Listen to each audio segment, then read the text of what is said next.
The birthday cake had 70 candles on it, and Mom looked happy as she posed for photos with my brother Derek and his wife Amanda.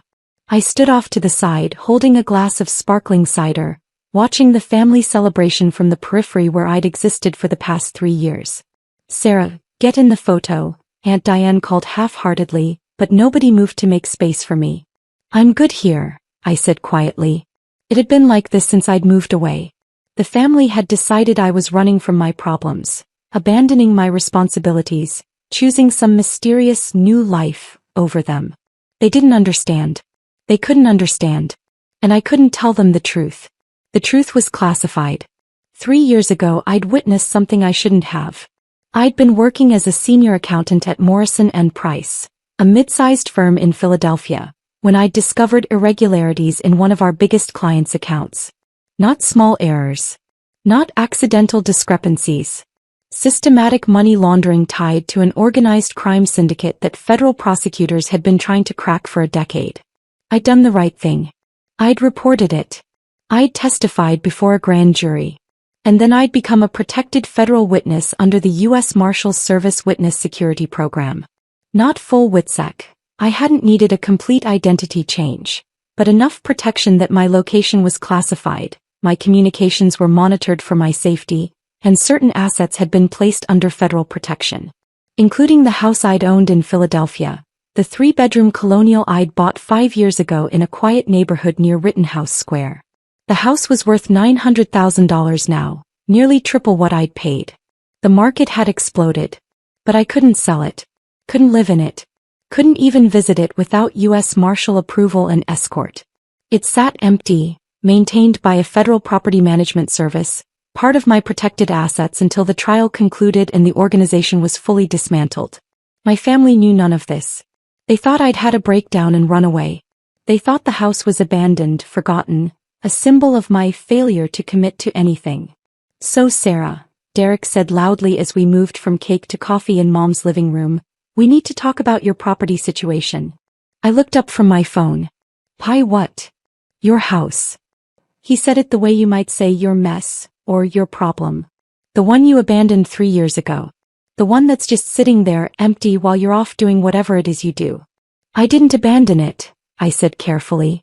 "I had to relocate for work." "Work?" Amanda laughed, that brittle sound I'd learned to hate.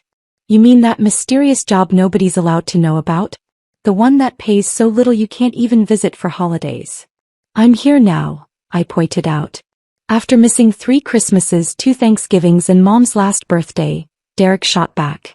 "You show up for one party and think that makes up for everything?" Dad set down his coffee cup. "Derek, what's this about?" "I'm getting to it." Derek pulled out his phone, tapped a few times, then held it up showing what looked like a real estate listing. "Your empty house is sold. I found a buyer, negotiated a great price and closed the deal last week. Someone had to pay your debts and handle your responsibilities." The room went very quiet. I stared at the screen, seeing photos of my house. My front porch, my living room, my kitchen, listed under sold, with a price of $875,000. "You sold my house," I said slowly. "I handled your abandoned property," he corrected. "The place has been sitting empty for 3 years, Sarah. You weren't paying the property taxes, weren't maintaining it. The neighborhood association was threatening liens. I did what you should have done years ago. I took responsibility." "How?" I asked, my voice very calm despite the ice flooding my veins. "How did you sell a house you don't own?" "Power of attorney," Amanda said proudly. "Derek got it signed 2 years ago when you were still barely communicating with the family. You gave him authority to handle your affairs in Pennsylvania." "I had never signed any such document." "I never gave you power of attorney," I said quietly. "Sure you did." Derek pulled up another photo on his phone. "Right here. Your signature notarized and everything. You were so scattered back then you probably don't even remember." I looked at the document on his screen. It did have my signature. Or rather, a very good forgery of my signature. The notary stamp looked official. The date was from 18 months ago, during a period when I'd been in protective custody in another state, completely unreachable by my family. "That's not my signature," I said. "Oh, come on." Derek rolled his eyes. "Don't start making excuses. This is classic Sarah. Avoid responsibility, blame everyone else, refuse to deal with reality. Where's the money? I asked. What money? The $875,000 from the sale. I used it to pay off your debts, Derek said.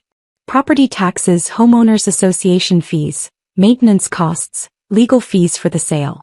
And honestly, after everything Mom and Dad have done for you over the years, I think they deserved some compensation for the stress you've caused. Mom looked uncomfortable. Derek, we didn't ask. You didn't have to ask, he interrupted. Sarah abandoned you. She disappeared for 3 years, barely called, never visited. The least she owes you is the money from that house she was never going to live in anyway. How much? I asked, still in that calm voice. How much went to Mom and Dad? $200,000, Amanda said. Which is more than fair considering they raised her for 18 years and she's been nothing but ungrateful. And the rest? Like I said, debts, fees, expenses. Derek shrugged. There's about $50,000 left. I was going to give it to you today, actually. Consider it a gift for finally showing up to something. He pulled out an envelope from his jacket pocket and tossed it on the coffee table in front of me. There's a check. You should be thanking me. I didn't touch the envelope. You forged my signature, I said quietly. You sold a house you had no legal right to sell. You took nearly $900,000 that wasn't yours. And you think I should thank you? I handled your mess, Derek snapped. Something you've never been capable of doing yourself. You ran away from your life, Sarah. You left everything behind like it was garbage. So yes, I stepped up. I took care of business. I did what needed to be done. Derek did us all a favor, Uncle Mike added from his chair by the window. That house was becoming a neighborhood eyesore. Empty properties bring down property values. He protected your investment and everyone else's. He committed fraud, I said. The room erupted in protest. Don't you dare, Mom said, tears forming. Don't you dare accuse your brother of anything. He's been here. He's been present.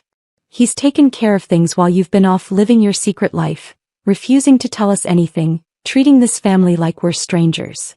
We don't even know where you live, Aunt Diane added. You won't tell us what you do for work. You show up once a year if we're lucky, stay for an hour and leave. And now you want to complain that Derek handled your abandoned property? You should be ashamed. The house wasn't abandoned, I said. It was being maintained. Property taxes were paid. The mortgage was current. Someone was taking care of it. Who? Derek challenged. Who was maintaining it? Because I drove by there a dozen times and it always looked empty. No cars, no lights, nothing. That doesn't mean abandoned. It means you weren't there, Amanda said sharply. It means you left it behind just like you left this family behind. Derek did what any responsible person would do, he cleaned up your mess. I want to see the sale documents, I said. Why? Derek's eyes narrowed. So you can try to undo it? Find some technicality? The sale is final, Sarah. Closed. Done. The new owners take possession next week. I want to see the documents, I repeated. No. Derek crossed his arms. You don't get to waltz back into our lives after 3 years and start making demands. You lost that right when you disappeared. You want documents? Hire a lawyer. Oh wait, you can't afford a lawyer because you pissed away your career along with everything else. I took a slow breath. My phone had been vibrating in my pocket for the past 5 minutes. I knew who it was. The Marshal's service monitored my location at all times. When I'd entered Mom's house, they'd logged it. Standard procedure. But they'd also likely noticed the elevated stress indicators from my biometric monitoring. The fitness watch I wore wasn't just a fitness watch. Family nodded approvingly, I said quietly, looking around the room. Mom, Dad, Aunt Diane, Uncle Mike, my cousins Josh and Emma. All of them looking at me with disappointment. All of them certain Derek had done the right thing. Finally making sense, Derek said. Accept it and move on, Sarah. You're getting $50,000 you didn't earn. Take it and be grateful. I remained silent. My phone buzzed again. Then again. The doorbell rang. I'll get it, Emma said, walking toward the front door. I heard her open it. Heard her confused voice. Can I help you? Then a male voice, professional and firm. U.S. Marshals Service. We need to speak with Sarah Mitchell immediately. The living room went completely silent. Emma appeared in the doorway, her face pale. Sarah? There are There are federal marshals here for you. I'll handle it, I said, standing up. Two men in suits entered the living room behind Emma. I recognized Deputy Marshal James Walsh immediately. He'd been my primary contact for 3 years. The other man was unfamiliar, younger, his hand resting near his hip in a way that suggested he was armed. Ms. Mitchell, Walsh said, his voice professional but his eyes concerned. We need to speak with you. Now. What's going on? Dad demanded. Why are federal marshals at my house? Sir, I need you to remain seated, the younger marshal said firmly. Everyone stay where you are. Ms. Mitchell, Walsh continued, focusing on me, we have a situation. Our property monitoring systems flagged unusual activity at your Philadelphia residence. A sale was recorded. Can you explain this? I didn't authorize any sale, I said clearly. I haven't been to that property in 3 years as per program protocols. Derek had gone very white. Program? What program? Sir, who are you? Walsh asked, turning to my brother. Derek Mitchell. I'm her brother. I sold the house because she abandoned it. I had power of attorney. You had what? Walsh's voice could have cut glass. Power of attorney. Legal authority to handle her affairs. The sale was completely legitimate. Deputy Marshal Chin, Walsh said to the younger man, call it in. Possible federal property fraud, witness security violation, and unauthorized access to protected assets. What the hell is happening? Derek shouted. Walsh turned to him, his expression cold. Mr. Mitchell, the property you sold is a federally protected asset under the Witness Security Program. It cannot be sold, transferred, or accessed without explicit authorization from the U.S. Marshals Service and approval from federal prosecutors. The sale you conducted is not only void, it's a federal crime. The room erupted. Mom started crying. Dad was yelling questions. Aunt Diane was demanding explanations. Everyone quiet. Walsh's voice cut through the chaos. Ms. Mitchell is a protected federal witness. Her location, her assets, and her identity are classified for her safety and for the integrity of an ongoing federal prosecution. The house in Philadelphia is registered under federal protection. Any attempt to sell, access, or transfer that property without proper authorization constitutes obstruction of justice and fraud. I didn't know, Derek stammered. She never told us. She couldn't tell you, Walsh interrupted. That's what classified means, Mr. Mitchell. And claiming ignorance doesn't excuse the fact that you forged federal documents and sold government-protected property. I didn't forge anything. I had power of attorney. Show me the document, Walsh demanded. Derek fumbled with his phone, pulled up the image and showed it to Walsh. The marshals studied it for approximately 3 seconds. This is fraudulent, he said flatly. Ms. Mitchell was in federal protective custody on the date this document claims to have been notarized. She was in Oregon. The notary stamp is fake. The signature is forged. And even if it were real, it would be void. Protected witnesses cannot grant power of attorney over federal assets without Marshals Service approval. How was I supposed to know that? Derek shouted. You weren't, I said quietly. Because I couldn't tell you.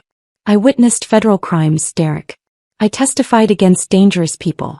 The Marshals Service has been protecting me for 3 years while the prosecution built their case. That house isn't mine anymore. It's a federal asset held in trust until the trial concludes, and it's safe for me to reclaim it. You're a witness? Mom whispered. Against who? I can't tell you that, I said. I've never been able to tell you. That's why I disappeared. That's why I couldn't visit. That's why everything has been classified. But you let us think, Dad started. I let you think whatever you needed to think, I interrupted, because the alternative was telling you the truth and potentially putting you in danger. The people I testified against are part of an organization that's killed witnesses before. The Marshals Service relocated me, changed my routines, and put my assets under protection to keep me safe. And to keep you safe by keeping you ignorant. Jesus Christ, Uncle Mike breathed. Derek was shaking.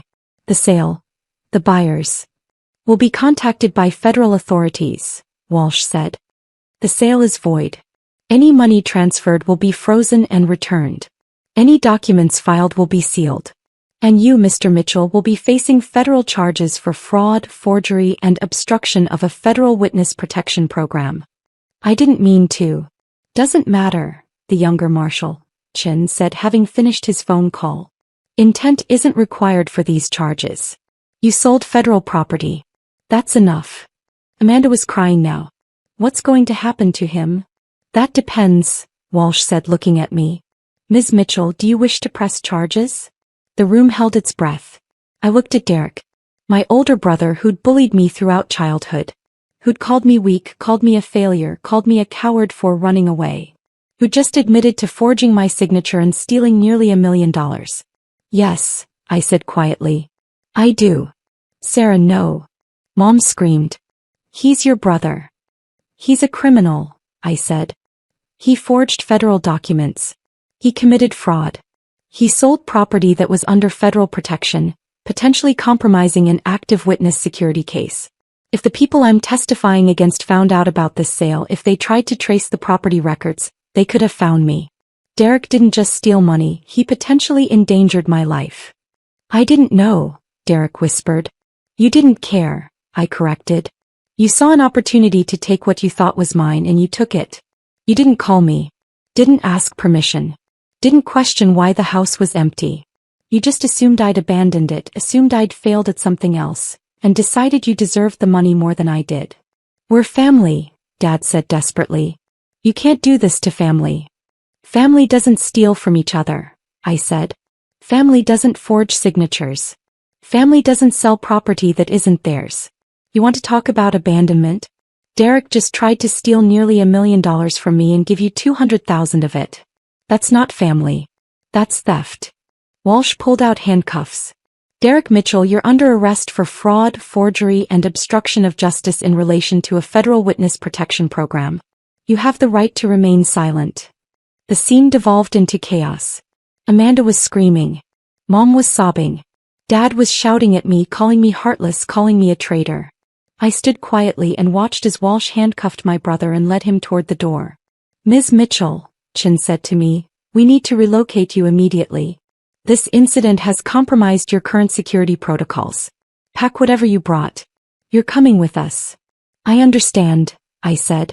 Sarah, don't do this, Mom begged, grabbing my arm. Don't take him away. He made a mistake. He didn't know. He didn't ask, I said, gently removing her hand. He saw an opportunity to profit from what he thought was my failure and he took it. That's not a mistake. That's a choice. You're destroying this family, Dad said, his voice shaking with rage. No, I said calmly. Derek destroyed it when he committed federal crimes. I'm just letting the consequences play out. I followed Chin to the door, leaving behind Mom's birthday party, the uneaten cake, and the family that had never understood why I'd disappeared.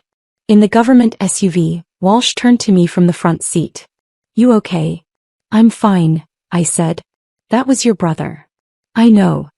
This is going to be all over the news, he warned. Federal witnesses' brother arrested for fraud. It'll complicate the trial. Will it compromise the case? I asked. No. The case is solid. But it'll add media attention. Make things harder for you. Harder than the past 3 years? I asked quietly. He smiled slightly. Fair point. We drove to a safe house in Delaware, a nondescript townhouse that would be my home until the trial concluded in 4 months. Chin and another marshal swept it for security while Walsh briefed me on the new protocols. Your brother will likely take a plea deal, he said. Federal charges, clear evidence. His lawyers will want to avoid trial. What's he looking at? 2 to 5 years probably. Depends on the judge. The prosecutors are pretty angry. Witness protection violations are taken seriously. And the money? Already frozen. The buyers will get their $875,000 back. Your house is still secure, still under federal protection. Nothing actually changed except Derek's freedom. I nodded slowly. For what it's worth, Walsh said, you did the right thing. If you'd let it go, if you'd tried to handle it privately, it could have compromised everything. The organization you're testifying against has people looking for any weakness. A property sale on record with your name attached? They'd have found it eventually. I know, I said. Over the next few weeks, The story played out exactly as Walsh predicted. Derek's arrest made headlines. Federal witness's brother charged with fraud. The news stories portrayed me as either a hero for standing up to corruption or a villain for prosecuting my own brother. My family chose the villain narrative. Mom gave an interview to a local news station, tearfully explaining that I'd abandoned them, that Derek had only tried to help, that I was destroying the family over a misunderstanding. Dad released a statement calling me cold and unforgiving. Aunt Diane started a GoFundMe for Derek's legal defense. I watched it all from the safe house, sitting on a government-issued couch, eating government-provided meals, and preparing for the trial that had consumed 3 years of my life. Derek took a plea deal. 3 years in federal prison, 5 years supervised release, full restitution of all funds. Amanda filed for divorce 2 weeks later. The trial I was testifying in concluded successfully. The prosecution secured convictions against all 7 defendants.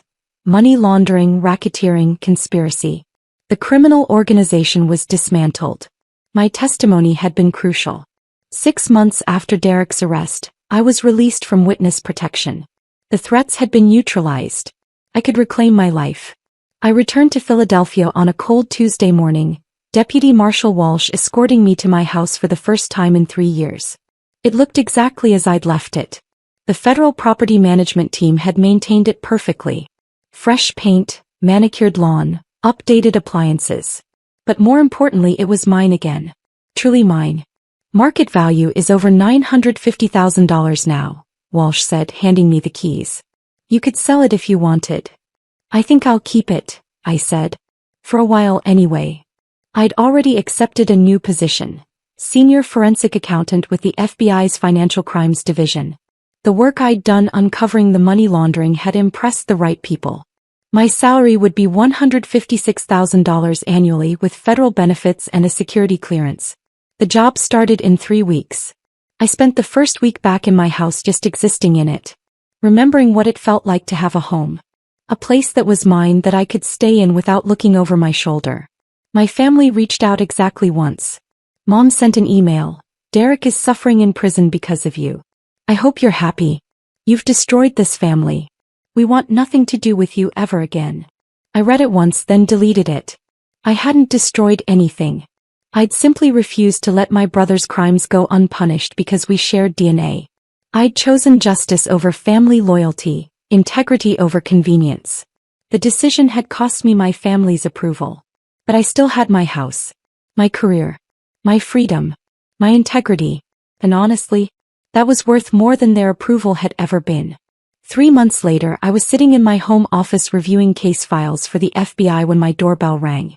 I checked the security camera, a feature I'd added immediately upon returning, and saw a woman I didn't recognize.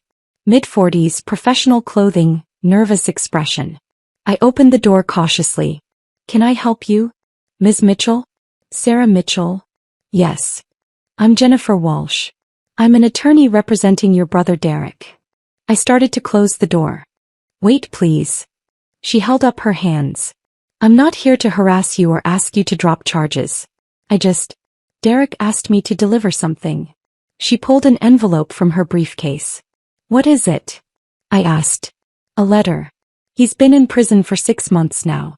He's had a lot of time to think. He asked me to give this to you. I took the envelope but didn't open it. Anything else? He's genuinely sorry, Jennifer said quietly. For what it's worth. He understands what he did was wrong. Not just legally wrong, morally wrong. He stole from you. He betrayed your trust. He put your safety at risk. He knows that now. Good for him, I said. He doesn't expect forgiveness. He just wanted you to know. After she left, I sat at my kitchen table and stared at the envelope for 20 minutes before opening it. The letter was handwritten, 4 pages long. I don't expect you to read this. I don't expect you to care. But Jennifer said she'd try to deliver it, so I'm writing anyway. You were right about everything. I sold your house because I could. Because I wanted the money. Because I'd convinced myself you didn't deserve it, that you'd abandoned it, that you'd abandoned us. I told myself I was being responsible, cleaning up your mess, doing what needed to be done. But the truth is simpler and uglier. I was jealous.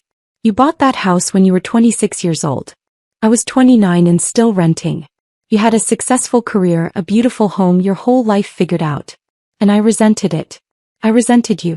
When you disappeared 3 years ago, when you stopped coming to family events and wouldn't explain why, I was almost happy. Finally, Sarah had failed at something. Finally, the perfect little sister had screwed up. I never considered that you might have a good reason for disappearing. I never thought maybe you were in trouble, maybe you needed help, maybe something serious was happening. I just saw an opportunity. The house was empty. You weren't there. And I knew where you kept your important documents from when I'd helped you move in years ago. I knew your signature. I knew how to forge it. I told myself I was helping. But I was stealing. From my own sister. I didn't know about witness protection. I didn't know about the federal investigation. But even if I had known, I'm not sure I would have acted differently. I was that far gone in my resentment. Prison has given me a lot of time to think about who I've become. About the person I was to you growing up. The bullying, the dismissal, the constant criticism. I was the older brother. I should have protected you. Instead, I tore you down every chance I got. You deserved better. You deserved a brother who celebrated your success instead of resenting it. Who trusted you instead of assuming the worst. Who asked questions instead of making judgments. I'm not asking for forgiveness. I don't deserve it. I'm not asking you to drop charges or show mercy. You did the right thing, and I respect that, even though it's costing me 3 years of my life. I just wanted you to know that I understand now. I understand what I did. I understand what I've always done to you. And I'm sorry. I'm sorry for selling your house. I'm sorry for forging your signature. I'm sorry for stealing your money. I'm sorry for putting your safety at risk. But mostly, I'm sorry for being a terrible brother for 32 years. You're going to do great things, Sarah. You already have. I hope someday I'll be able to read about your success without feeling jealous. I hope someday I'll have become the kind of person who can be proud of you instead of resentful. I've got 3 years in here to work on it. I hope you have a good life. You've earned it. Derek. I read the letter twice, then set it down on the kitchen table. It was a good apology. Honest, specific, taking full responsibility without making excuses. It didn't change anything. Derek would serve his sentence. He'd be released in 2.5 years with good behavior. He'd rebuild his life somehow. And I'd continue with mine. Maybe someday, years from now, we'd have a relationship again. Maybe the prison time would genuinely change him. Maybe he'd become the brother he should have been all along. Or maybe not. Either way, I'd be fine. I folded the letter carefully and put it in a drawer in my home office. Not thrown away, but not displayed either. Just filed. Part of the record. Part of the story. Then I went back to my case files. Back to the work of tracking financial crimes and building cases against people who thought they could steal without consequences. It was good work. Important work. And I was very, very good at it. 3 years later, Derek was released from federal prison. I heard about it through Aunt Diane's Facebook post. Welcome home, Derek. We missed you. He never contacted me directly. Mom and Dad retired to Florida. I sent them a card when they moved but received no response. My career flourished. I was promoted to Assistant Special Agent in charge of the FBI's Financial Crimes Division. I led investigations that recovered hundreds of millions in stolen assets. I became an expert witness, testifying in federal cases across the country. I eventually sold the Philadelphia house for $1.2 million and bought a beautiful brownstone in Washington, D.C., closer to FBI headquarters. I dated occasionally, made friends in my new city, lived a quiet and successful life. And I never, not once, regretted pressing charges against my brother. Because some things are more important than family loyalty. Things like integrity, justice, the rule of law. Things like knowing that you stood up for yourself, that you refused to let someone steal from you just because you shared DNA. Things like being able to look at yourself in the mirror and know you did the right thing even when it was the hardest thing. That's worth more than any family approval could ever be. That's worth everything.